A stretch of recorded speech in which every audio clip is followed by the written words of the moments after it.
വർക്കൊക്കെ കഴിഞ്ഞ് വീട്ടിലേക്ക് പോകുമ്പോൾ മെല്ലെ ഒന്ന് ബസ് കിടന്ന് ഉറങ്ങിപ്പോയി. പെട്ടെന്ന് ഞാൻ ഞെട്ടി ഉണർന്നു. അതെന്താണെന്നറിയോ, എവിടുന്നോ ഒരു ചിക്കൻ്റെ സ്മെല്ല് എനിക്ക് വന്നു. അപ്പം തന്നെ ഞാൻ ഹസ്ബൻഡിനെ വിളിച്ചിട്ട് ചോദിച്ചു, ഞാനൊന്ന് മുക്കത്തേക്ക് വന്നോട്ടെ, വല്ലാത്ത വിശപ്പ് എന്ന്. വീട്ടിലൊന്നും തിന്നാനില്ലാഞ്ഞിട്ടല്ല, പക്ഷേ എൻ്റെ ഉദ്ദേശം ടാക്കോസ് ആയിരുന്നു. അതെ, മസാല ഷവായ.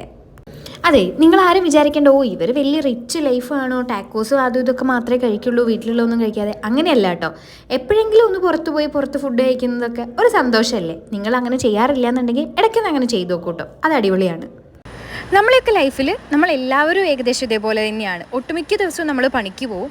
ഇടയ്ക്കൊക്കെ നമ്മൾ നമുക്ക് വേണ്ടി ജീവിക്കാൻ തന്നെ മറന്നു പോവാറുണ്ട്. പക്ഷേ നമുക്ക് വേണ്ടി നമ്മൾ ജീവിച്ചില്ലെങ്കിൽ പിന്നെ നമുക്ക് വേണ്ടി വേറെ ആര് ജീവിക്കും? എന്താ ഉണ്ടായല്ലേ, അതന്നെ. അപ്പോൾ ഇതാ ഞങ്ങൾ കാത്തിരുന്ന പോലെ ഞങ്ങൾ ഓർഡർ ചെയ്തിട്ടുള്ള മസാല ഷവായ വന്നു കേട്ടോ. കാണാനൊക്കെ നല്ല മുഞ്ചുണ്ടായിരുന്നു. ഞാൻ ഷവായ വിത്ത് കുബൂസും, ഏട്ടൻ റുമാലി റൊട്ടിയായിരുന്നു ട്രൈ ചെയ്തിട്ടുണ്ടായിരുന്നത്. പിന്നെ മയോണൈസ് ഇല്ലാതെ നമുക്ക് വേറൊരു സംഭവം ഇപ്പം അങ്ങോട്ടേക്ക് ഇറങ്ങില്ലല്ലോ.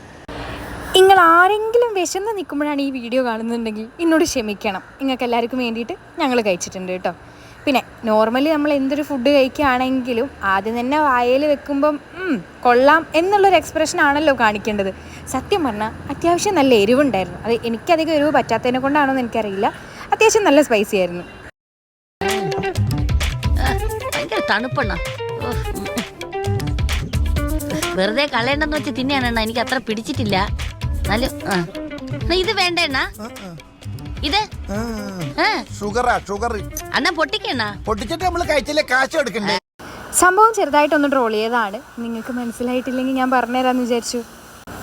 നല്ല എരിവായതുകൊണ്ട് തന്നെ ഞങ്ങൾ പിന്നെ അഡീഷണലായിട്ട് ഒരു മിൻറ്റ് ലൈമും പിന്നെ അതേപോലെ ഞാൻ ചിക്കുമായിരുന്നു പറഞ്ഞിട്ടുണ്ടായിരുന്നത് കേട്ടോ. അങ്ങനെ നന്നായിട്ട് ഫുഡും കഴിച്ച് കൈയൊക്കെ കഴുകി കഴിഞ്ഞ് പിന്നെ നേരെ ബില്ലിംഗ് ഏരിയയിലേക്ക് പോയി. അപ്പോൾ ഞാനിങ്ങനെ വീഡിയോ എടുക്കുന്നുണ്ടപ്പോൾ ചിലപ്പോൾ അവർ വിചാരിച്ചാണോ ഞാനേതോ വലിയ യൂട്യൂബറാണ്. ഞാൻ അത്ര വലിയ യൂട്യൂബർ അല്ലാന്ന് നമുക്ക് മാത്രമല്ലേ അറിയുള്ളൂ. ഒരു കാലത്ത് നമ്മളും അങ്ങനെ ആവുമായിരിക്കും. പിന്നെ എവിടെ ചെന്നാലും ഫ്രീ ആയിട്ട് കിട്ടുന്ന ടൂത്ത് പിക്ക് ഞങ്ങൾ മിക്സ് ചെയ്യാറില്ല കേട്ടോ.